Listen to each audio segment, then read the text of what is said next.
नमस्कार, मैं भावेंद्र चक्रवर्ती Gyanjyoti online classes में आप सभी का स्वागत और अभिनंदन करता हूँ। आज हम पढ़ने जा रहे हैं 5वीं कक्षा का इंडिविजुअल सेल चैप्टर 10 एक्सरसाइज यानी प्रश्न उत्तर अभ्यास करेंगे, उसी के अंतर करेंगे। तो चैप्टर 10 में क्या है? चेतक। तो चेतक के बारे में हम लोग पढ़ चुके हैं। धारणा पदार्थ का गुणा का नाम चेतक का, उसका जो प्रश्न उत्तर है तो हम आज करेंगे। ठीक है, इसमें दिया है सबसे पहला मैं यहाँ पर बताना चाहता हूँ आप लोग को शुद्ध उच्चारण कीजिए। मौखिक यहाँ पर अभ्यास कर रहे हैं, शुद्ध उच्चारण कीजिए। तो यहाँ पर है, आप लोग को दिखाते मैं बता रहा हूँ। यहाँ पर लिखा है चौकड़ी, अरिमस्तक, कौशल, निर्भीक, विकराल, वज्रमय, निशंग। एक बार और पढ़ दे रहा हूँ, सुनो। चौकड़ी, अरिमस्तक, कौशल, निर्भीक, विकराल, वज्रमय, निशंग। उसके बाद में है यहाँ पर मौखिक का प्रश्न। मौखिक का प्रश्न मैं आप लोग को बता रहा हूँ। कविता का वीर रस में सस्वर वाचन कीजिए। उसके बाद में बताइए चेतक की तीव्र, यहाँ पर है प्रश्न, एक प्रश्न है चेतक की तीव्र गति व निर्भयता का वर्णन करने के लिए कवि ने क्या क्या बातें कही है। यानी चेतक जो था, चेतक महाराणा प्रताप का घोड़ा का नाम चेतक था, तो उस चेतक का गति व निर्भयता का वर्णन यहाँ पर करने के लिए बोला गया है। कवि ने क्या क्या बातें कही, यानी उसके निर्भयता और तीव्र गति के बारे में क्या क्या वर्णन किया गया, उसको यहाँ पर क्या करना है, बताना है। ठीक है, तो मैं आपको बता रहा हूँ कवि ने चेतक की तीव्रता की तुलना हवा से की है। तो जो कवि थे वो चेतक की तुलना किससे किए थे कि चेतक की जो तीव्र गति की तुलना हवा से की है। उसके बाद में जिस प्रकार हवा हर जगह महसूस होती है, जिस प्रकार हवा को हम लोग हर जगह महसूस करते हैं, इधर उधर में चारों तरफ हमारे हवा है, उसको जिस तरह से हम लोग महसूस करते हैं, उसी प्रकार चेतक पल भर में यहाँ और पल भर में वहां पहुंच जाता था। तो जो चेतक था वो पल भर में यहाँ, पल भर में वहां, यानी तुरंत बहुत स्पीड, बहुत तेज गति से एक जगह से दूसरी जगह वो पहुंच जाता था। चेतक की निर्विकता का वर्णन करते हुए कवि कहता है कि ऐसे भयानक युद्ध में भी जहाँ हर ओर भाले तीर और तलवार का बोल बला था और सैनिक अपने सामने आने वाले हर प्रतिद्वंदी सैनिक और हाथी घोड़ों को समाप्त कर रहे थे। तो उसके सामने में जितना भी आता था, तलवार, भालों या जितने भी प्रतिद्वंदी उसको मारने के लिए आते थे महाराणा प्रताप को, तो वो क्या करता था, हर शत्रु का वो डट कर सामना करता था। चेतक की निर्भीकता से सबको कुचलता हुआ अपने मालिक को आगे की ओर ले जाता। तो जो चेतक था उसके सामने जो भी आता था उसको कुचल देता था, यानी पैर में कुचल देता था, कुचलते हुए वो उसको मालिक को लेकर के आगे वो बढ़ जाता था। तो इस तरह से यहाँ चेतक की तीव्र गति के बारे में और उसकी निर्भयता के बारे में यहाँ पर वर्णन किया। ठीक है, उसके बाद में यहाँ पर हम लोग इसके उचित उत्तर लिखेंगे। यहाँ पर क्या हुआ है, उचित उत्तर पर सही के निशान लगाएंगे। पहला नंबर है उचित उत्तर पर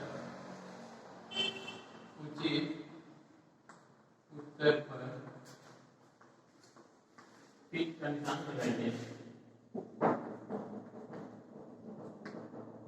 टिक का निशान या चिन्ह लगाइए।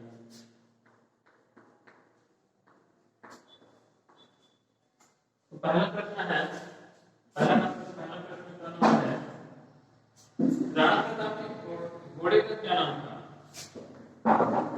राणा प्रताप के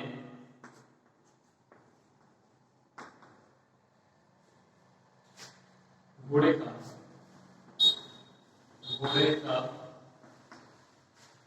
क्या नाम था?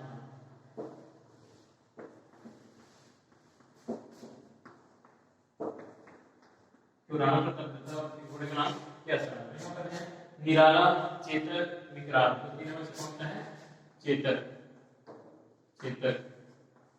यानी राणा प्रताप के घोड़े का नाम चेतक था। इसमें सही करना है। उसके बाद एक नंबर है, इसके गिरने से पहले चेतक उड़ जाता था। इसके गिरने से पहले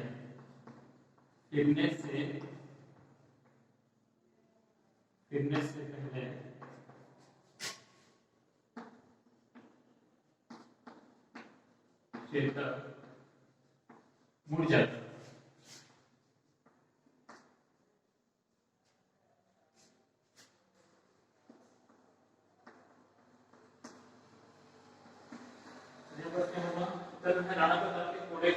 राणा प्रताप के त्योहार के राणा प्रताप की पुत्री के यहाँ पर क्या होगा इसके फिरने से पहले राणा प्रताप के घोड़े के फिरने से पहले वो क्या होता था मुड़ जाता था यहाँ पर होगा राणा प्रताप के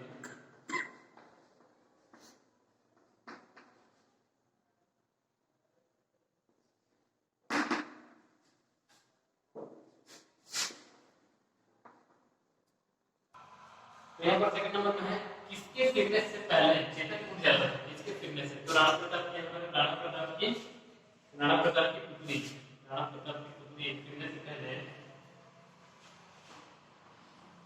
पुत्री राणा प्रताप की पुत्री के फिटनेस से पहले चेतक उड़ जाता है। उसके बाद में ग्रहण करते हैं राणा प्रताप के घोड़े से किसका पाला पड़ गया था राणा प्रताप के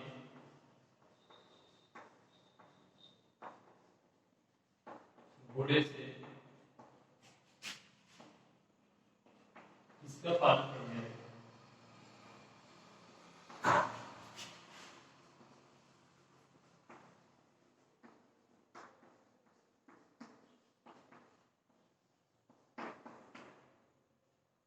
जो राणा प्रताप के घोड़े से इसका पाला पड़ गया था। यहाँ पर होता है हवा का धूप का वर्षा तो यहाँ पर हवा का पाला ठीक है हवा राणा प्रताप के घोड़े से हवा का पाला हवा का पाला राणा प्रताप के घोड़े से इसका पाला हवा का पाला पड़ गया है यानी हवा जिस तरह से बहुत तेज से रहती है उस तरह से घोड़ा भी बहुत तेज से बह के चला जाता है यानी कभी यहाँ कभी वहाँ बहुत तेज से वो दौड़ के एक जगह से दूसरी जगह चला जाता है। उसके बाद में उचित उत्तर लिखिए सेकंड नंबर में है उचित उत्तर लिखिए सर इसे साइड के लिए हम लोग का चेहरा नहीं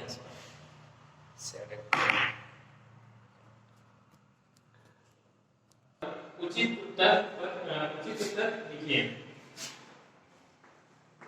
उचित उत्तर लिखिए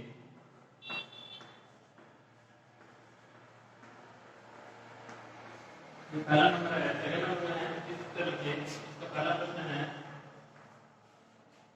चेतक को आसमान में घोड़ा क्यों कहा गया है चेतक को आसमान का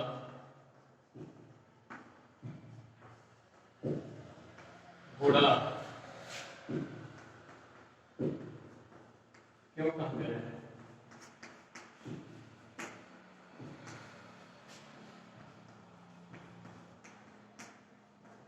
उत्तर में है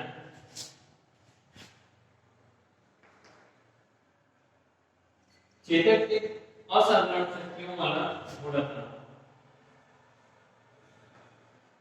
चेतक एक असाधारण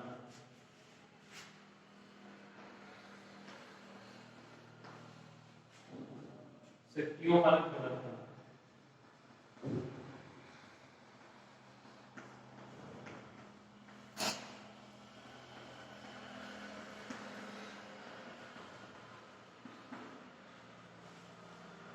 जैसे कि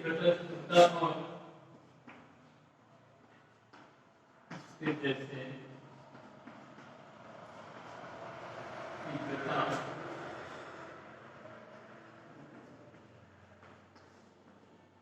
चतुरता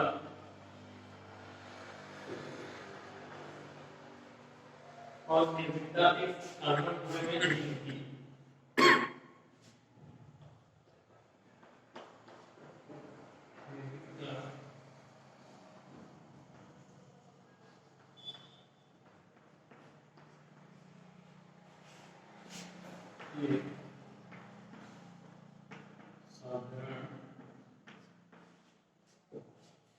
घोड़े में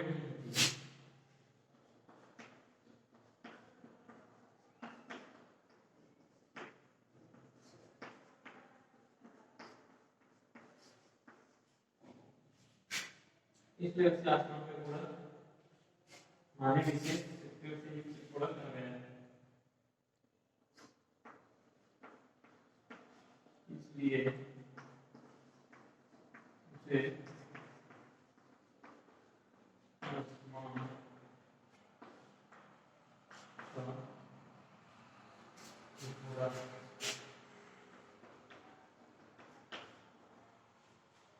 हमारी विशेष शक्तियों से माने विशेष शक्तियों से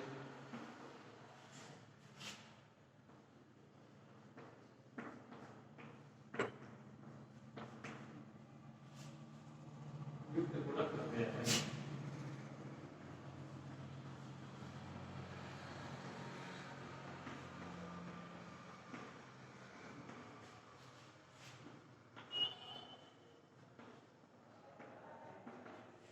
ठीक है, यहाँ पर पहला प्रश्न क्या है कि चेतक को आसमान का घोड़ा क्यों कहा गया है? जो चेतक का घोड़ा था उसको आसमान का घोड़ा किसने कहा है? उत्तर में यहाँ पर चेतक एक असाधारण शक्ति वाला घोड़ा था। चेतक एक साधारण नहीं बल्कि असाधारण शक्ति वाला घोड़ा था। उसके जैसे तीव्रता, चतुरता और निर्भीकता एक साधारण घोड़े में नहीं होती। यानी जो चेतक के पास था यानी बहुत शक्ति, तीव्रता, चतुरता, निर्भीकता ये सब साधारण घोड़े में नहीं पाई जाती। तो इसलिए एक असाधारण घोड़े माना गया है और इसलिए उसे असमान घोड़ा माने विशेष शक्तियों से युक्त घोड़ा कहा गया है। उसके बाद में है क नंबर का प्रश्न है शत्रु सेना उसे देखकर चकित क्यों रह गई थी? शत्रु सेना उसे देखकर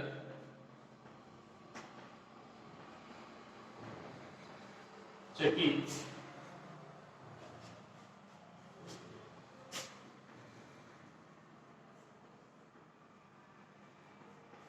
क्यों रह गई?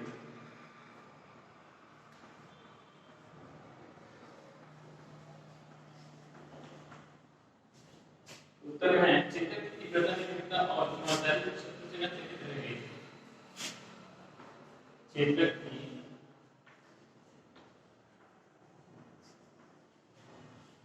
तीव्रता, निर्भीकता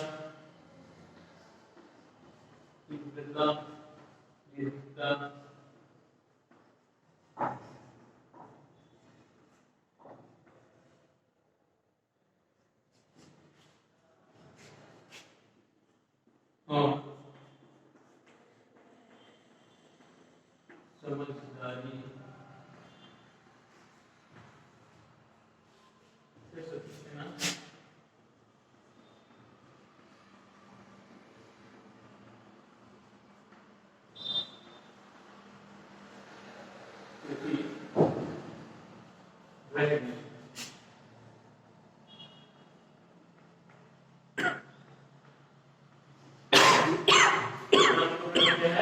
शत्रु सेना उसे देखकर चकित क्यों रह गई थी? उत्तर है चेतक की तीव्रता, निर्भीकता और समझदारी से शत्रु सेना क्या रह गई थी? चकित रह गई।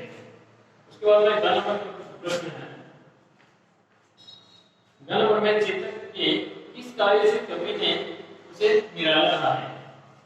चेतक के किस कार्य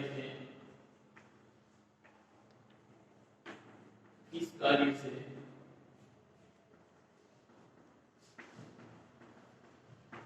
कवि ने उसे निराला कहा?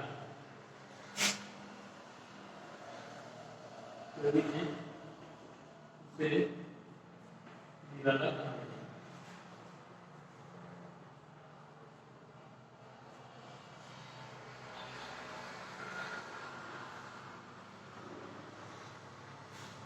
उत्तर में कवि ने चेतक को उसकी तीव्र गति के कारण उत्तर में चेतक कवि ने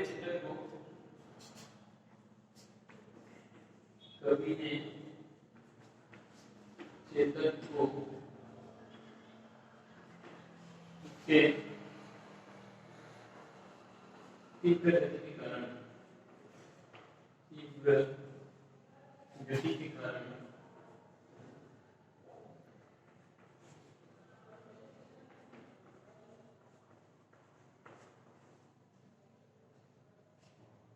निराला निराला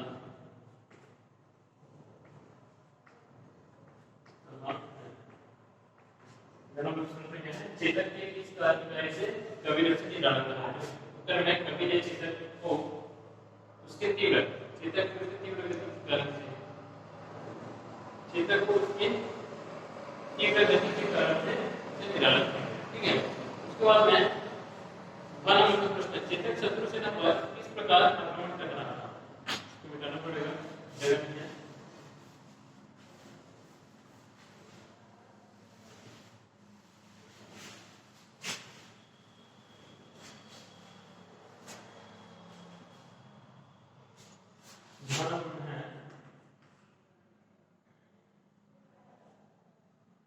चेतक शत्रु सेना पर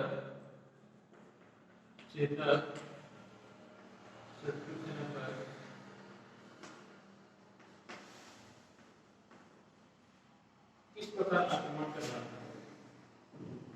इस प्रकार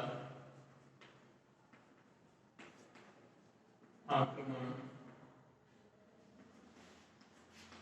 कर रहा था।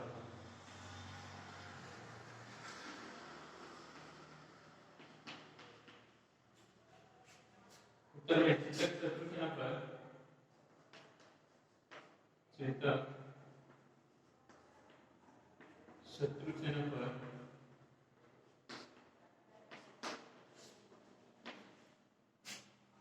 वज्र के समान आक्रमण कर रहा था। वज्र के समान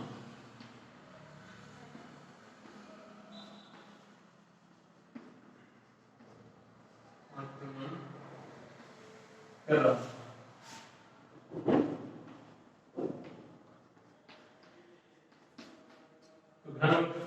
चेतक शत्रु सेना पर किस प्रकार आक्रमण कर रहा था? जो चेतक का घोड़ा वो शत्रु सेना पर किस तरह आक्रमण कर रहा था? इस प्रकार आक्रमण कर रहा था।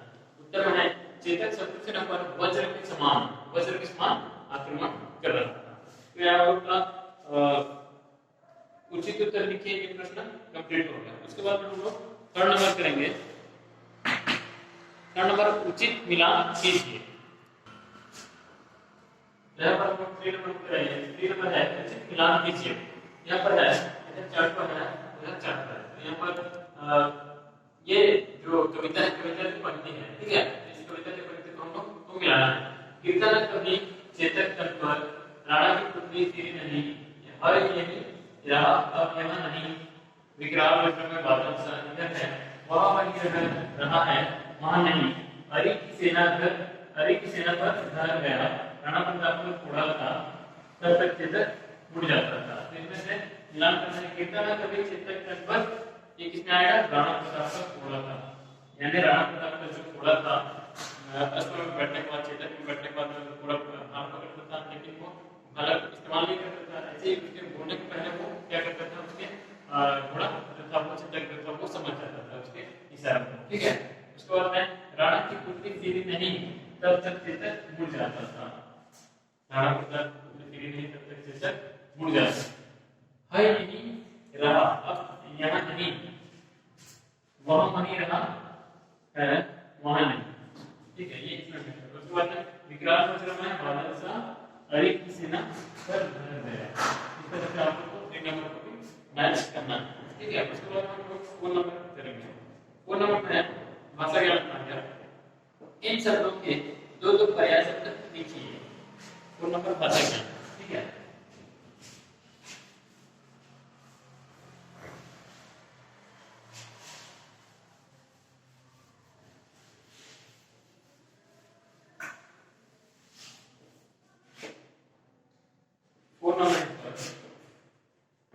भाषा ज्ञान यानी व्याकरण विभाग के लिए पहला नंबर देते हैं, ठीक है। भाषा ज्ञान का पहला नंबर इसमें है इन शब्दों के दो पर्याय शब्द लिखो। इन शब्दों के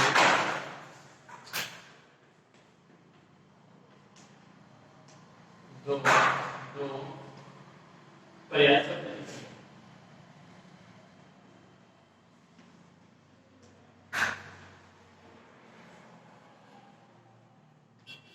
भाषा ज्ञान का इन शब्दों के दो पर्याय शब्द।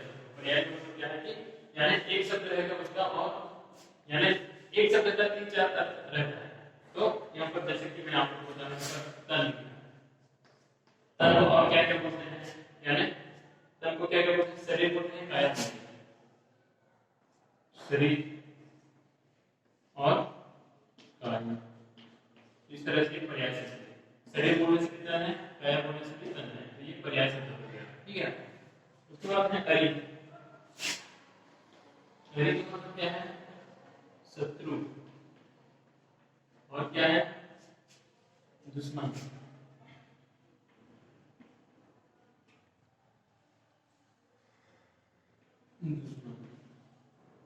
ठीक है, उसके बाद है हवा।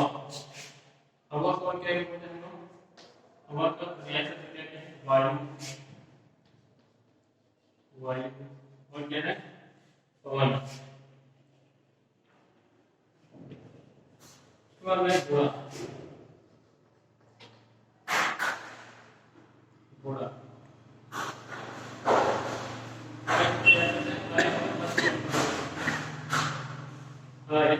और अश्व।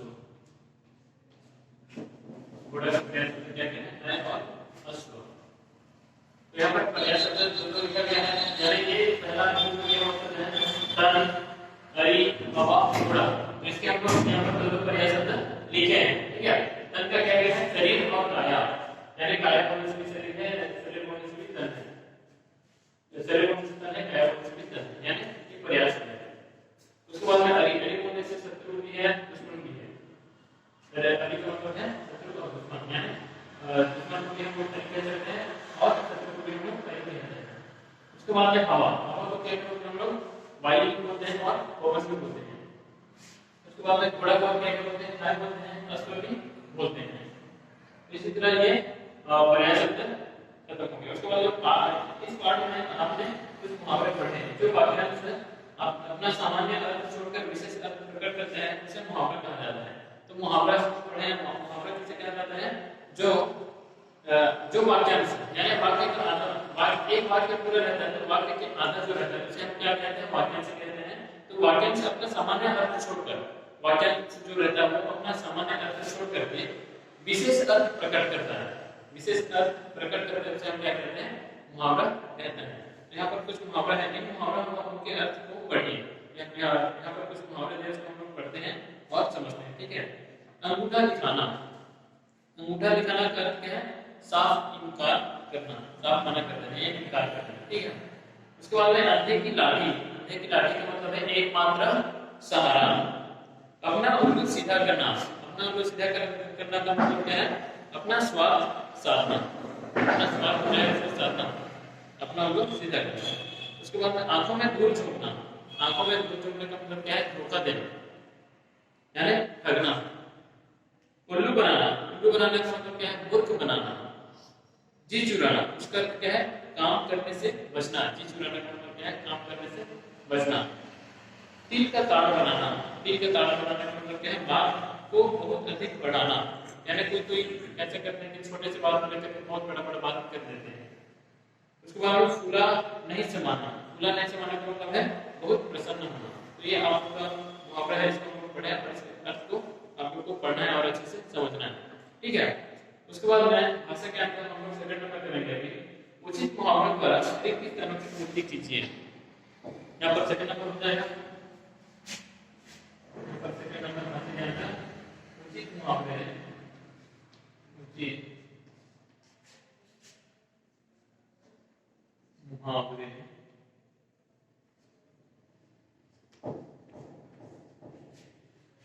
द्वारा रिक्त स्थानों की पूर्ति कीजिए। रिक्त स्थानों की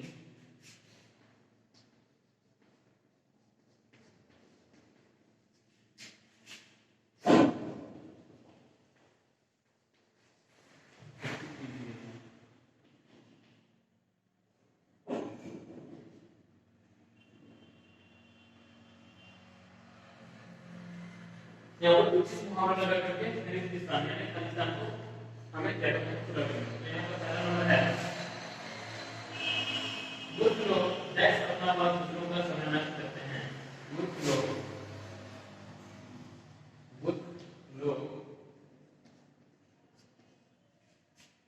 ठीक का तार बनाकर अपना पूरा दूसरों का समय नष्ट करते हैं।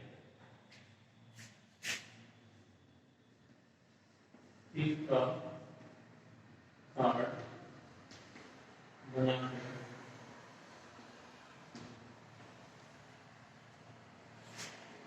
अपना वो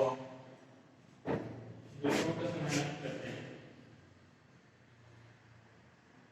दूसरों का समय नष्ट करते हैं।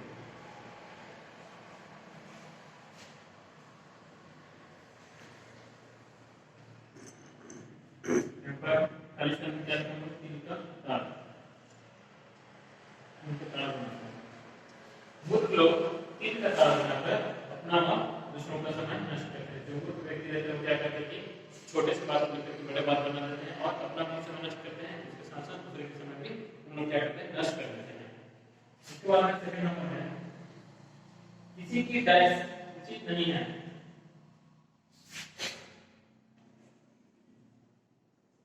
किसी की आंखों में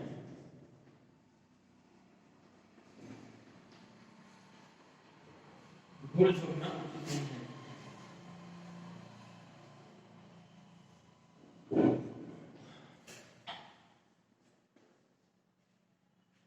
उचित नहीं है।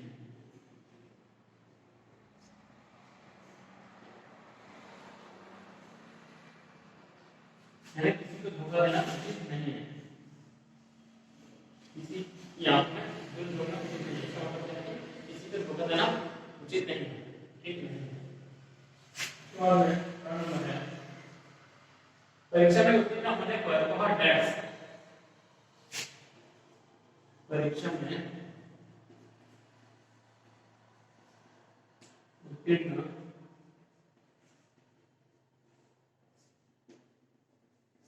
होने पर वह डैश पूरा नहीं समाना है। पूरा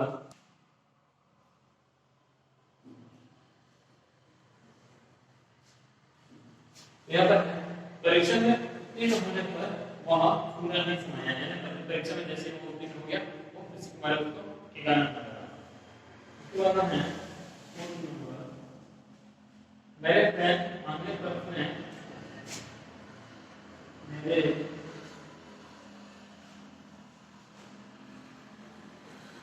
फ्रेंड मामले पर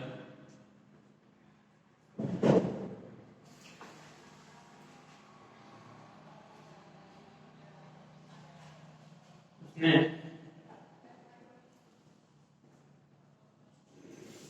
अंगूठा दिखा दिया। अंगूठा दिखा दिया।